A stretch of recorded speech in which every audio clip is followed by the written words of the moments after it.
अरे यारों, आज की कहानी है कराची की। तसव्वुर करो, एक भूखा टी-रेक्स डायनासोर 65 मिलियन साल बाद जाग उठता है और सीधा कराची पहुंच जाता है। क्या होगा? सब्सक्राइब करो और देखो। #कराची का डायनासोर। डायनासोर समंदर में उतर गया, मछलियां खा रहा है। एक लड़का कहता है, अबे ये तो मेरे बर्गर से बड़ा है। पुलिस आ गई, सायरन बज रहे हैं। अरे ये तो भरनी खा रहा है। एक चाचा कहता है, बेटा मजा आ रहा है। इंस्टाग्राम पर वायरल, #डाइनो इन कराची, 1 मिलियन व्यूज। पहुंच गया।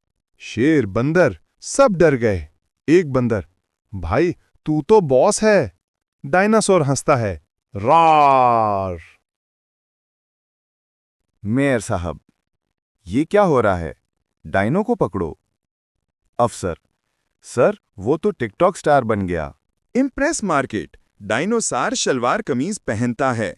दुकानदार, साइज XXL, XL, सब तंज करते हैं। और डायनो चला गया। क्या एडवेंचर था। लाइक करो, शेयर करो, सब्सक्राइब